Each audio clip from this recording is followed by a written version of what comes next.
So, what is radon? Should I be concerned about it if I'm buying a house? And what if I've been living in my house for a while? Is it something that I should have tested? I've got a great interview with a home inspector, and we're talking all about radon. That's coming up next.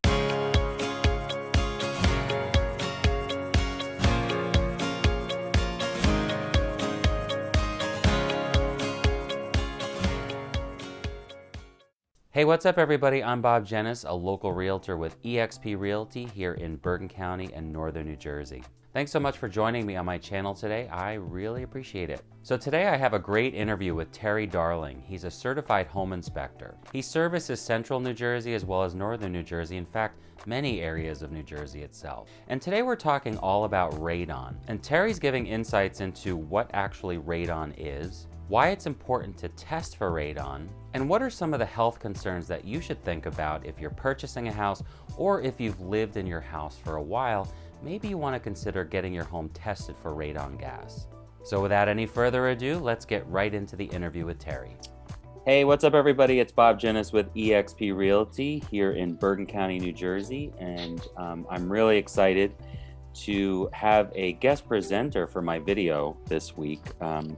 I have with me Terry Darling. He is with Home Safe Inspections. He's down in central Jersey, but he does basically a lot of places, right? You do northern New Jersey, you do all over the place. Is that right, Terry? Sure. Yeah, we're in Union County, but we cover Union County, Essex, Hudson, and Bergen County as well. So all right, we're great. all over the place. I'm psyched to have you on with me today because this is a pretty important topic. You know, I've been in real estate a few years, and I've had a couple of deals that, you know, we've had some challenges with this topic of radon, right? And radon is a really critical aspect to just making sure there's safety involved. And I think there's a lot of uncertainty as to what radon actually is. So I just know that in my transactions, you know, got to get a radon test done. Okay, fine, you know, for us to close. And if there's an issue, then, you know, remediation has to be potentially put into place and that kind of stuff. So, and I know that radon is a pretty big issue for some areas of New Jersey. So I'm really looking forward to your expertise just to give us some insight. So welcome to Bergen County Homes with Bob Dzienis. Well, thanks, psyched to have Bob. you on. It's great to be on with you. I really appreciate it. And I think it is important to talk about. I think radon is maybe the least understood aspect of the home buying process. You know, most things are pretty straightforward, even if there is some stress involved, but you know, the buyer understands mortgage interest rates, you know, their down payment, those kind of things that they need. They understand what the real estate professionals do. And for the most part, they understand what happens throughout a home inspection. You know, you find defects, you talk about maintenance issues, but radon is a little different. And most people don't even know what radon is. So if you don't, and you're a home buyer, don't think that, you know, there's anything wrong with that. You're certainly in the majority. Right. But even real estate professionals don't really understand what a radon level, you know, indicates really, or, you know, everybody just knows that number 4.0. Yeah, that number 4, that's all I know. Right. You can't go over 4. If you go over 4, I'm like, okay, what does all that mean? So then we got to talk about a system. But, you know, beyond that, I think it's important that people have somewhat of an understanding about what radon levels are, because, you know, 4.0 isn't necessarily a magic number. You know, the EPA doesn't say that there is a safe radon level for a home at all. All they say is that at 4.0 or higher that they recommend a mitigation system. But there is no level at which the EPA says this home is safe for you.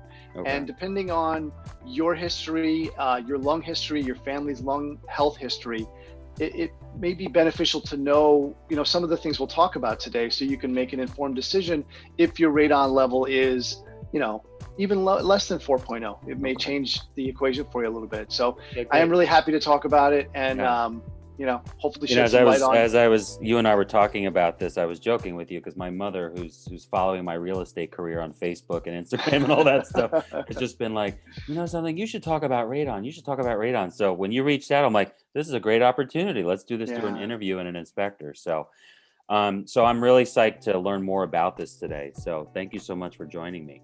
Floor is all yours.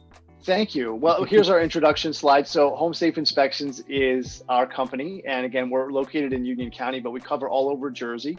And this is our contact information. So if you're watching, you find us on Instagram and on Facebook as well. And if you didn't take this down, this will be at the end of the slide deck as well. But if you have questions about radon or anything about your home inspections, even if we're not your home inspector, feel free to reach out, and we're always happy to answer questions for people. So do you go further south as well, Terry? Will you go like into the southern parts of New Jersey as well, or does it depend?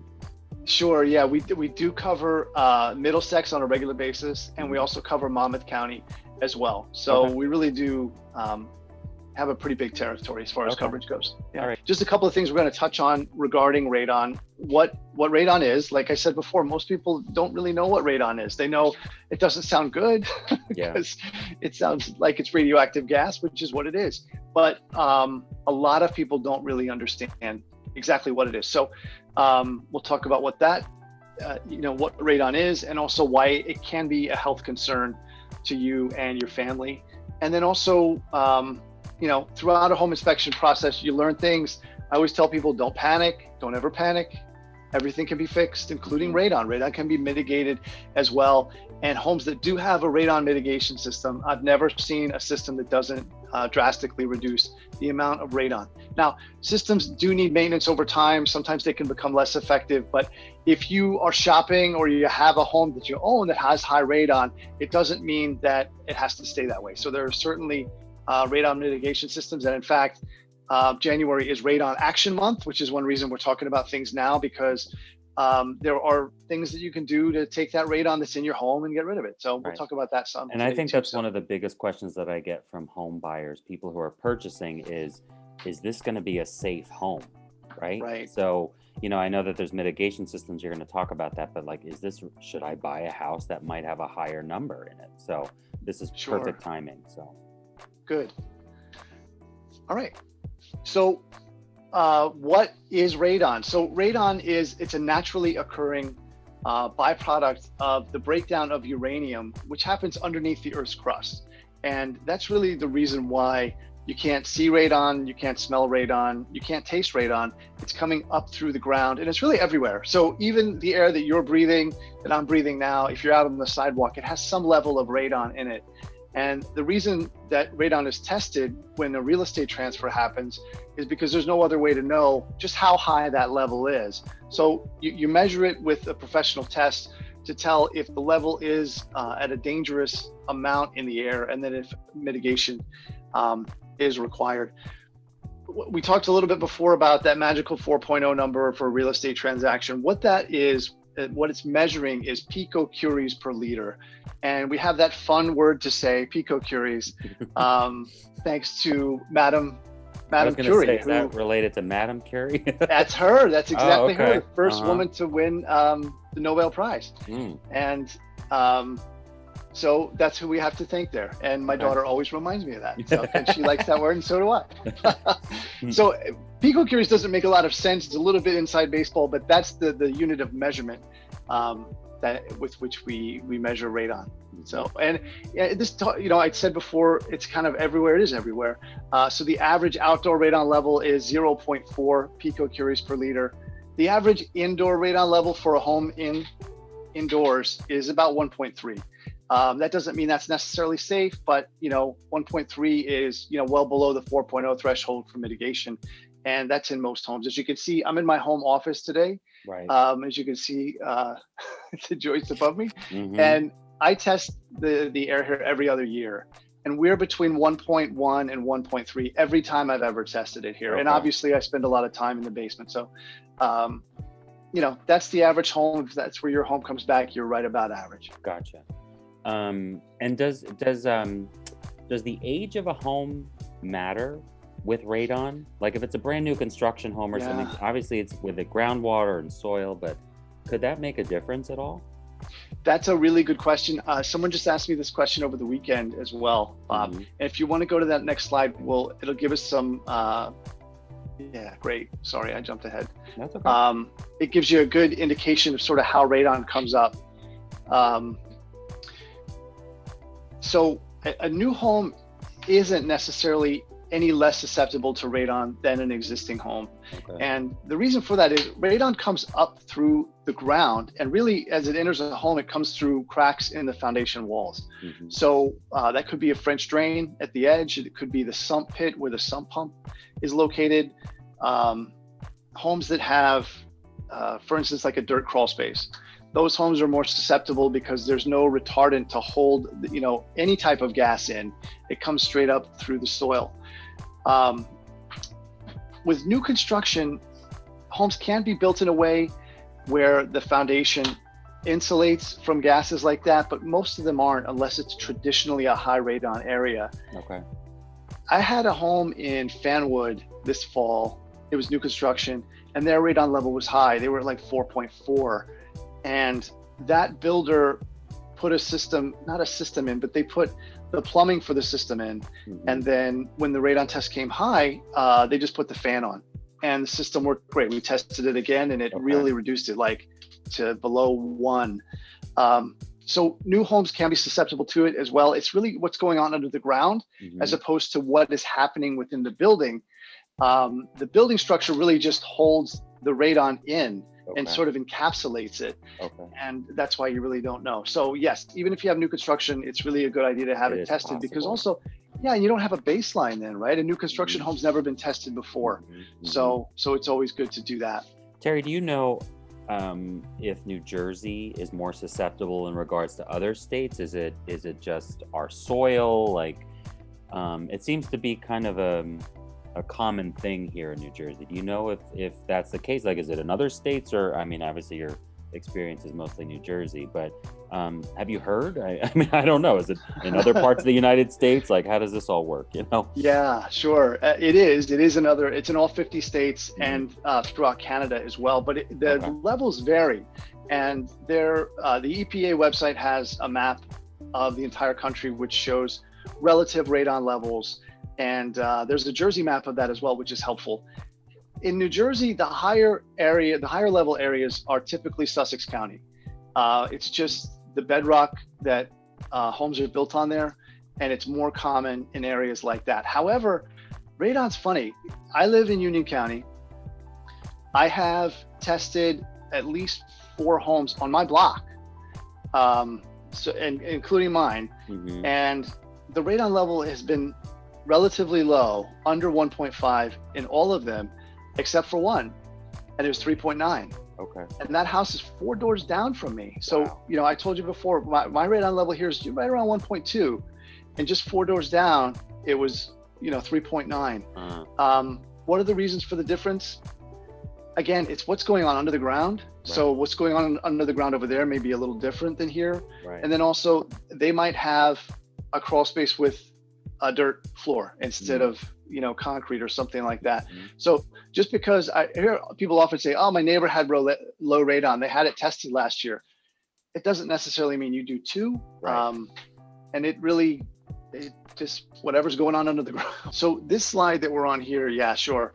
I wanted to talk a little bit about this because this discusses sort of when remediation is recommended by the EPA, but it goes beyond that a little bit, Bob. And I think it brings something up in particular that I think a lot of real estate people, salespeople, home inspectors as well, they don't really think about. And that's 4.0 is what, the level the EPA says you should definitely have a mitigation system done. However, the EPA recommends consideration of a mitigation system anytime radon tests between 2.0 and 4.0. Okay. And I think that's a conversation that we often don't have with buyers, right? Because you just go, well, it's below 4.0, it's fine. And maybe it is, but radon affects everyone differently. And I think you need to really consider like who's living in the house, what's their history of lung health. If you had someone who was a lung cancer survivor, or someone who has asthma issues, or maybe someone who is about to have children or has very young children, and they're going to expect to live in that house as they grow up for years, and your level's over 2, maybe the conversation should be, this is over 2.0, maybe you want to consider a mitigation system. Something to consider. Yeah. Now so many of us are, COVID survivors, and you read about the lasting health impacts, and we really don't know a lot of the lasting health impacts for some people. Right. I've read nothing so far about how radon will impact COVID survivors in the future, but I'm sure there'll be information about that in the years to come too. So I think it's just something to think about. Even if you're below that 4.0 threshold, maybe it's worth talking about and thinking about a mitigation system as you think about your long-term health. Yeah, it's a great point, because looking at just transactions and people that I've helped along the way, I guess, purchase their homes, I think just that magic number, if it's under 4.0, don't worry about it, but that's maybe not the right approach, right? It might be something to really consider and think about, because you just want to let's get you moved into the house, right? It's like, let's get to the closing table and let's get you into the house. But I know New Jersey's a little bit strict with making sure I think that 4.0 number is an important number. And if it goes above that, then a remediation has to be put into place, or money goes into escrow. That's what happened in my recent deal. Yeah, you have to consider that. But I've never had that conversation to say, it might be something you want to consider, just to talk about. So I appreciate that. I think it's a great idea. So this slide, it really helps people sort of understand the damage that radon can do. Now, this sort of illustrates the equivalent of radon level versus the damage that cigarette smoking does. And it doesn't mean that radon and cigarette smoke are exactly the same thing. They're not. But this is sort of the equivalency there. So let's start in the middle, because that's our 4.0 number. So if a home's radon level is 4.0 picocuries per liter or higher, or about, that's sort of the equivalent of everyone who lives in the home smoking approximately about 8 cigarettes a day. Okay.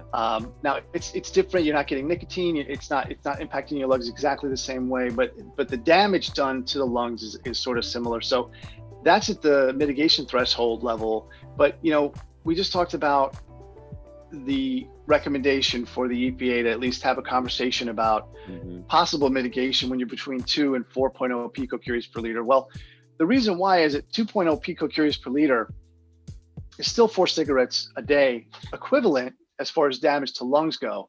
And, would you want to smoke 4 cigarettes a day? If you had asthma or emphysema, or if you had a 2-year-old, would you give them 4 cigarettes a day? Of course not.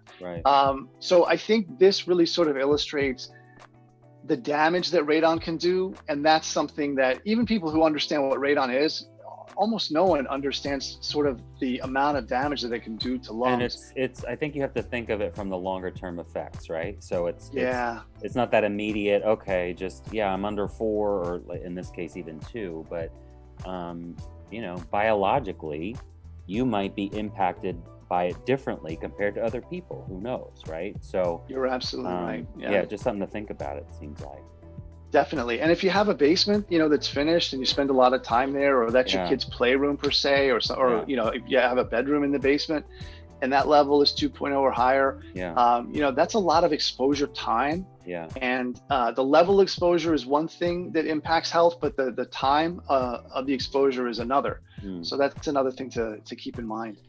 There we go. And it really shows, how radon does work its way into a home. And as far as the French drain goes, even putting, a plastic covering over it will help some, but usually that's perforated in order to let, water in case the basement floor gets wet too. Right. But I think a good example is the sump pump pit.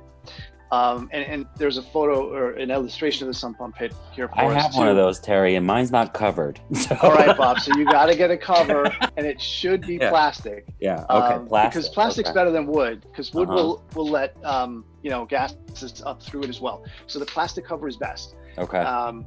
But yes, you're right. You need that cover. That's going on I've been your here 15 inspection years, list. So I think it's time to go get a cover. So definitely. Yeah. And this shows some other things too. Penetrations through the side of the foundation wall also happen. The dirt crawl spaces are a big thing, which is why, dirt crawl spaces are always called out for that reason. And, those can be mitigated in a couple of ways. A thick plastic flooring can work as a vapor barrier, and it does, a good job if it's installed correctly.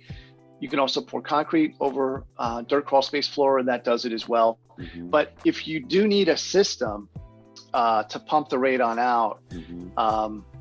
That's a system that is drilled into the floor, not unlike a sump pump where there's a hole drilled into the foundation floor. Right. And then PVC piping is used along with a vent, and it's pumped out and away from the house so that none of the gases get back inside. And we'll see a slide sort of illustrating that here in a minute. Concrete is a good barrier for it, but if there's cracks, that's where it could seep through. You're right. Yeah, it can, Okay. and it does seep through cracks as well. Okay. So that's another reason, if you have. Oops, sorry, go ahead. No, right, go ahead. I see on the photo on the right, so how radon enters a house. Like, Mhm. how would it be coming through the water system? Like if it's Yeah. coming through the shower like that?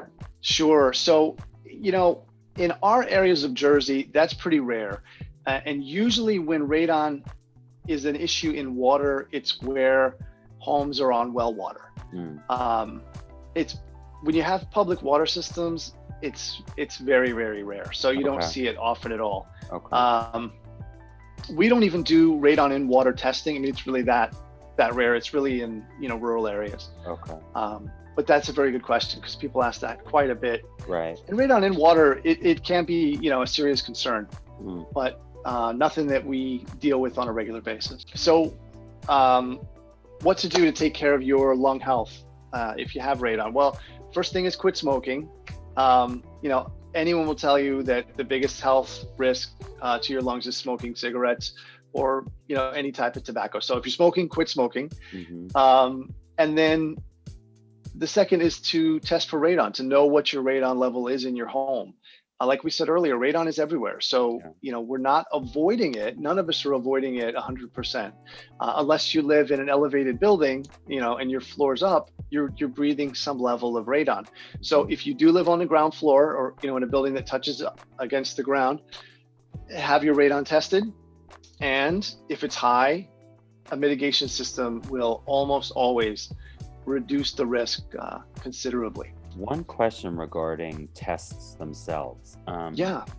Can you, I've seen them in Home Depot. Is that something that you can do yourself? I would rather get an inspector someone like yourself, Terry, right? Sure. Who could come in, but I know that there's home tests that are out there. Are there differences? I mean, they still get sent away to a lab and stuff. Is that right? They do. You're right. And there are home tests you can buy at Lowe's or Home Depot. Mm-hmm.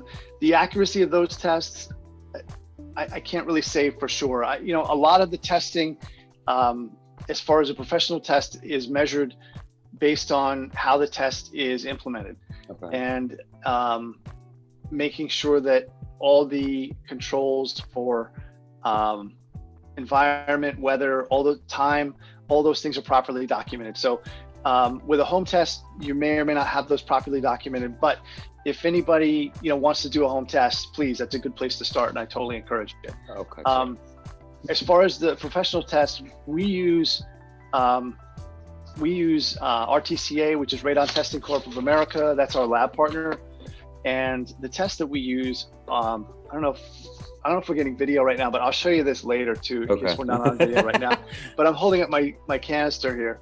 We use charcoal canisters. Mm-hmm. There's a perforated top. And what happens to test the radon is that as air passes over the canister and into the charcoal, the radon decay particles will attach to the charcoal within the canister. Mm-hmm. And then the lab will analyze the amount of decay products. And given the time and the other factors, they'll be able to tell us the radon level in the house. What is the standard to keep one of those in the basement? Isn't it at least 3 days, right? So the tests are all a little bit different, but the tests that we use, the charcoal tests, are anywhere between 2 and 7 days. Oh, okay. So they need to be there at least 48 hours in the home, and they can remain there for up to a week. And if you are having radon testing done in your home, the thing to remember is just not to touch it. So it's placed in don't open a window, keep it. Exactly. Right, yeah. Right. I got yelled at numerous times by past inspectors. Don't open a window, don't do this, tell the seller not to move it, blah, blah, blah. So that's right. But it's important to do a nice closed house to get an accurate reading. Absolutely. So, if you are having testing done, it should be in a place where you don't need to, you don't want to put it on the laundry where you have to fold the laundry tomorrow. So it should be in a place that is sort of out of the way and that you're not going to need to access. It does show a diagram of a home with a couple of mitigation systems installed, and then an actual photo on the right of a mitigation system. So you can see in this home on the basement side, on the left side of the building, they've drilled into the floor of the foundation, in the laundry and in the room next to the laundry. And those two pipes connect together, and then they discharge out and above the roof. And then the same or similar there with the crawl space and the dirt crawl space, and the vent pump is on the outside, and then it discharges out and above the roof. The photo on the right is basically what a mitigation system is going to look like on the side of the house. When it's done after a house is built, they do try to put a mitigation system in a place where it's not as obvious to the eye. Can't always be done, but usually it's on the side or at the rear of the home, so it's not seen from the street or the curb. Right. And what's really different, the fan system is different. Different fans exist based on the soil condition. Sometimes soil condition is more sandy, sometimes it's more clay based, and that'll change the type of fan that you need. But that's basically what it's going to look like on the side of the home if you need it installed. Now, earlier you asked about new construction. One of the nice things about new construction is they can build this plumbing inside the wall like it is on the diagram on the left, and then you don't see it outside the house. Right. And then if you just need to add the fan later, you add the fan, and then away you go. Does the fan, what's kind of the, how often does the fan go off? Does it depend? Like, is it every 10 minutes? Is it like, how often, what's the timing of the fans, or does it just depend? It does depend, but generally they're usually on a constant draw. Okay. But the type of fan and all those kind of things, it really depends on what the house needs. But given the fan is outside and the electrical shutoff is outside as well, usually you're not hearing it inside the house. Not always, but usually it's not a nuisance really in any way. Okay. And people forget to even have them. Yeah. Which they shouldn't, because you really should have it tested every 2 years to make sure it's doing its job. Yeah. But a lot of times people just forget they're even there. That was another question for you. So, carbon monoxide is also part of the inspection process, and making sure that, we have carbon monoxide detectors in homes before somebody occupies a new home if they're buying it. Is there some kind of an indicator or alarm that, because radon, you can't smell it, right? You can't see it. You don't know. Is there an indicator for people that will, or is it just you get it tested every couple of years? Yeah, unfortunately, that's the answer, is you just need to have it tested. Okay. Now, if it is tested high and you have a mitigation system put in, the mitigation system does have a device to show you if the mitigation system is functioning well, but it doesn't measure the radon level. So, and just like any mechanical device, things fail, right? So, that's why anybody who has a system in their home, you should really have it tested every other year to make sure that fan is still efficient and doing what it's supposed to do for you. And the companies that install these, is that part of like a service contract typically, or you know what I mean? Like, do they offer service contracts, I guess? I don't know the answer to that question, Bob. I'm not sure, so I would hate to answer that, but there are some terrific radon mitigation installation companies throughout New Jersey. Yeah. And I'm sure they can answer all those questions for you. Okay. Like we said before, that was a good transition, right? Great. And we just about covered everything here already, so this one won't take long.